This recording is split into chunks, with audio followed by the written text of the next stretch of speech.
Miarabantsika rehetra amin'ny anaran'ny Tompo, tsy mahavonjy ny batisa. Izay indray no lohahevitra hoentina amintsika amin'ity video manaraka ity. Ary be dia be ny ady-hevitra izay mandeha amin'ny resaka batisa io amin'izao fotoana izao. Mampalahelo dia lasa mahatonga fisarahana eo anivon'ny fiangonana indray ilay izy. Nefa zavatra tsy tokony hampisaraka antsika mihitsy raha azontsika tsara ny dikany. Ny zavatra voalohany indrindra ry havana izay tokony ho tadidintsika dia izao.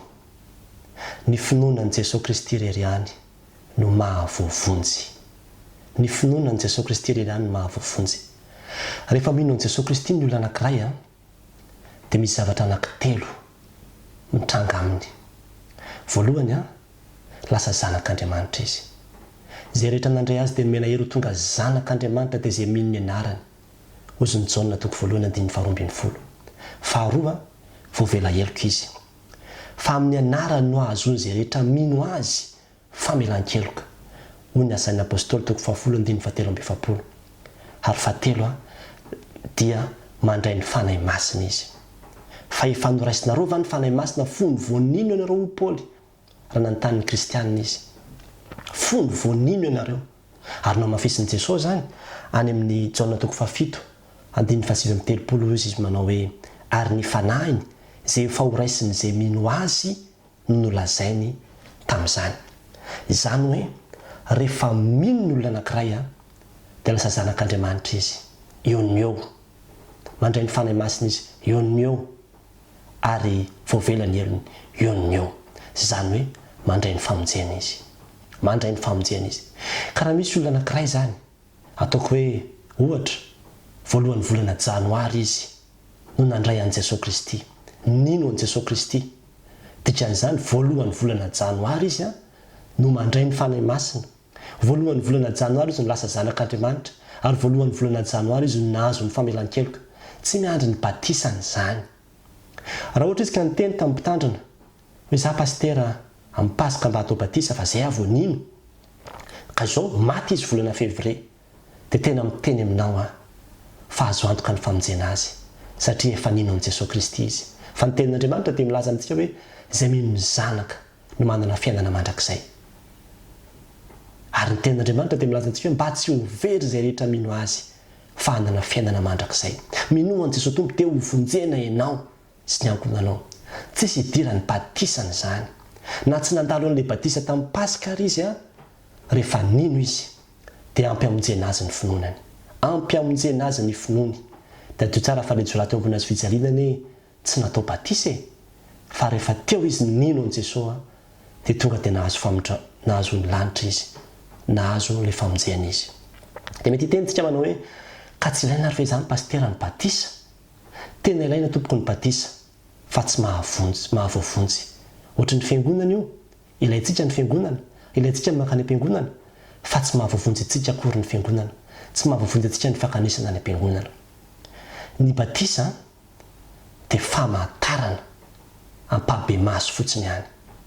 Famantarana entinao maneho ampahabe maso fa ianao dia zanak'Andriamanitra. Efa zanak'Andriamanitra ianao dia aseho anao ampahabe maso fotsiny izay amin'ny alalan'io batisa io famantarana an'izay. Efa manana ny fanahy masina ianao dia aseho anao fotsiny izay. Efa voavela heloko ianao dia aseho anao ampahabe maso fotsiny izay amin'ny alalan'ny famantarana dia ny batisa.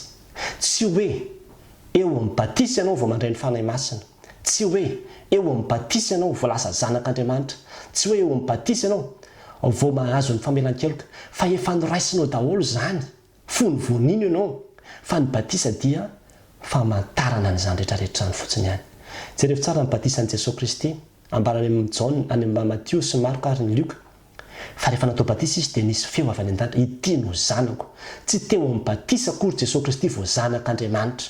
Fa efa zanak'Andriamanitra izy.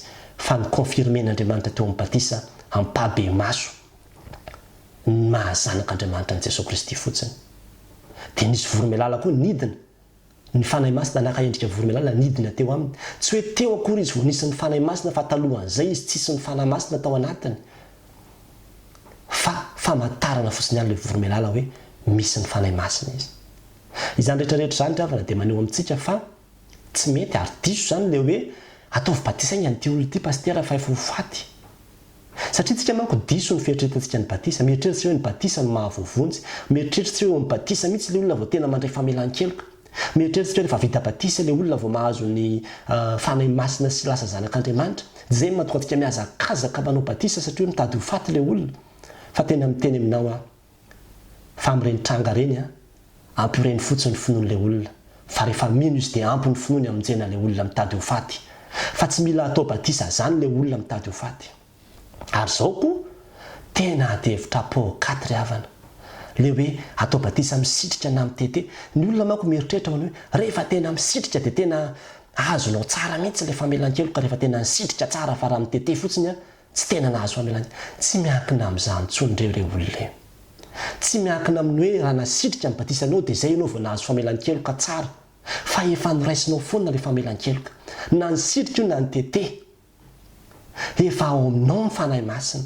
efa zanak'Andriamanitra ianao fa tsy miankina amin'le fomba nanaovana batisa anao intsony ny mahazanak'Andriamanitra anao tsy miankina amin'izany tena tsy miankina amin'izany ny mahazanak'Andriamanitra anao misy koa le tenin'Andriamanitra manao hoe minoany Jesosy tompo zay mino sy atao batisa no vonjena iny hitariny olona be iny tenin'Andriamanitra iny hoe tsy maintsy mino anao dia atao batisa ianao dia zay ianao vovovonjy ohatrany tehitelo izy manao hoe finoana plus batisa égale famonjena aza pipina tompoko ny famonjena fa raha ny resaka famonjena anatin'ny soratra masina tsy voatery tsy maintsy miaraka amin'ny batisa zany ny famonjena aza pipina fa ny finoanan'i Jesosy rery ihany no mahavovonjy ny olona ny dikan'iny teny iny dia tsotra ny dikan'iny teny hoe zay mino sy atao batisa no vonjena dia zao hoe raha ohatra ianao ka ho atao batisa dia mila finoana ianao zay ny dikan'iny raha ho atao batisa ianao dia mila finoana satria le finoana no azahoanao an'le zavatra anankitelo teo ka raha atao batisa ianao nefa tsy nisy an'le finoana zany hoe tsy nisy an'le zavatra anankitelo voaray ianao dia tsy hisy dikana amin'ny batisa anao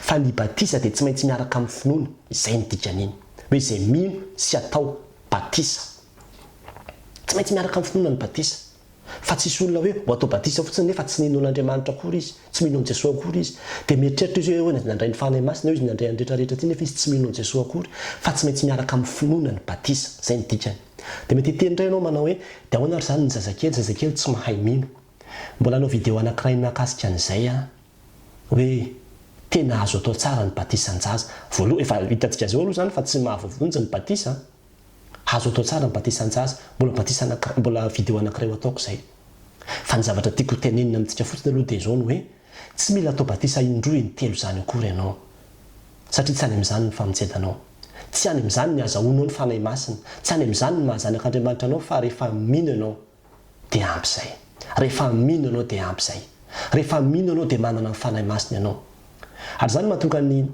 tenin'Andriamanitra any amin'ny Matteo 7:20 miteny manao hoe manaova batisa azy amin'ny anaran'ny Ray sy ny Zanaka ary ny fanahy masina misy dikan'iny satria le batisa amin'ny anaran'ny Ray dia izay no mahafamantarana fa zanak'Andriamanitra le olona ny batisa amin'ny anaran'ny Zanaka izay ny famantarana fa voavela heloka le olona ny batisa amin'ny anaran'ny fanahy masina izay ny famantarana fa nandray ny fanahy masina le olona zany hoe le batisa amin'ny anaran'ny Ray sy ny Zanaka ary ny fanahy masina dia tsy inona koa fa famantarana n'le vokatra le zavatra le finoan'le olona ihany dia le hoe lasa zanak'Andriamanitra izy rehefa nino voavelany helony mandray fanahy masina izy reo le hoe amin'ny anaran'ny Ray Zanaka ary ny fanahy masina mifandray daholo zany rehetrarehetra zany kanefa dia zao tsy voatery miankina amin'ny batisa ny famonjen'ny olona tsy voatery miankina amin'ny batisa ny famonjen'ny olona fa ny batisa kosa dia tsy maintsy miankina amin'ny finoan'ny olona raha azonao tsara zany dia ho azonao ny atao hoe batisa aza misalasalany amin'ny batisa zay natao taminao